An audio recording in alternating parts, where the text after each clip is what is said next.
아가서 동화. 부모가 자녀에게 들려주는 최고의 사랑 이야기.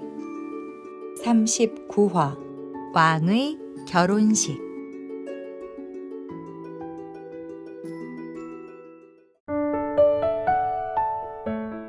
오늘은 아가서 3장 8절을 읽고 시작할게요.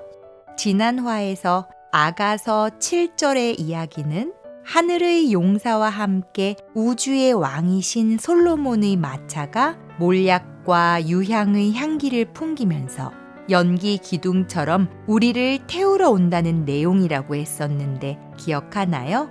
8절은 그 하늘의 용사가 전쟁에 능숙하다고 이야기하고 있어요. 그 용사들은 옆구리에 칼을 차고 밤중에 어떤 폭동이라도 막을 준비가 되어 있다는 거예요. 이게 무슨 의미일까요? 밤중은 하나님을 모르는 이 세상을 뜻하고 밤은 하나님께 불순종하는 죄를 의미해요. 우리 마음은 언제든지 죄를 저지를 준비가 되어 있다는 거예요. 우리는 구원받은 자들이지만 밤인 세상에 살아가야 해요. In the world, but not of the world. 기억하지요? 우리는 세상에서 살고 있지만 세상에 속하지 않은 사람들이기 때문에 늘 영적 싸움에 대비해야 한다는 거예요.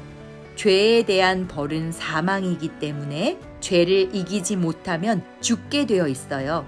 예수 그리스도는 죄와 사망의 사탄을 정복한 승리의 왕, 평화의 왕이에요. 아가서 3장 8절은 그 왕이 죄와 사망을 완전히 파멸시키기 위해 정예의 용사들과 함께 오는 장면이에요. 마치 나니아 연대기 사자, 마녀 그리고 옷장의 마지막 전투 장면을 연상케 하지 않나요? 혹시 영화를 안 봤다면 부모님과 함께 영화를 보고 영화 읽기를 해도 좋을 거예요. 예수님을 상징하는 아슬란의 군사들과 사탄을 상징하는 사악한 하얀 마녀 제이디스의 전투 장면이 실감나게 펼쳐지거든요. 8절은 이렇게 이 세상의 마지막에 관련된 이야기와 함께 개인적으로는 죄덩어리인 나의 육을 죽여 마차에 태워 끌고 가려고 왕이 오시는 거라고 할 수 있어요. 나의 육이 죽는다고 하니까 좀 무섭다고요? 아니에요. 우리의 신랑은 자신의 목숨을 주고 우리를 구원한 사랑의 예수님이잖아요. 나의 육이 죽는다는 것은 나의 욕망이 죽고 상처가 다루어지는 거예요. 그래야 예수님과의 연합이 인식되고 회복되어 새 생명을 얻은 신부답게 풍성한 생명력을 가지고 살아갈 수 있거든요. 이어지는 9절의 내용은 왕의 가마가 무슨 재료로 만들어졌는지 밝히고 있어요. 이 재료들을 알려주시는 이유가 뭘까요? 그 의미를 하나하나 살펴보아요. 왕이 탄 가마는 레바논 목재로 만들었대요. 레바논의 백향목은 모든 나무 중에서도 특별히 질 좋은 나무라고 해요. 여기서는 많은 사람 가운데 예수 그리스도를 믿고 구원받아 중생한 그리스도인을 상징해요. 그리스도인만이 평화의 왕 예수님을 태우는 가마의 재료가 될 수 있다는 거예요. 고린도후서 4장 7절의 내용을 같이 보면 이해하기 쉬울 거예요. 정리하면 다음과 같아요. 그리스도인은 레바논의 목재이고 질그릇이에요. 예수 그리스도는 솔로몬이고 보화예요. 그러니까 우리는 예수님이라는 보화를 담은 성전인 거죠. 그래서 우리는 연약하지만 우리 안에 살아계시는 예수님에게서 풍성한 능력이 나온다는 거예요. 와우! 마차의 재료들을 더 살펴볼까요? 신학자들이 성경을 연구한 결과 은은 구속의 은혜를, 금은 그리스도의 신성을, 자색은 왕의 권위를 나타낸다고 정리했어요. 여기 예루살렘 아가씨들, 시온의 아가씨들과 함께 구원받은 성도를 의미하는데 그들 모두의 사랑과 섬김이 담긴 성전 안으로 함께 들어간다는 것을 알게 해줘요. 예루살렘 아가씨들은 시온의 아가씨들에게 나와서 면류관을 쓴 솔로몬 왕을 보세요 하고 감격에 차 외치고 있어요. 당시에 왕의 정통성을 과시하기 위해서는 아버지가 씌워준 면류관을 쓰고 와야 했어요.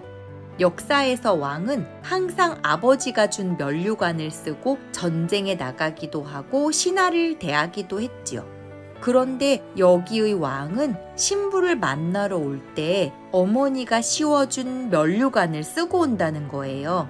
아버지가 아니라 어머니가 씌워준 면류관이란 무슨 뜻일까요?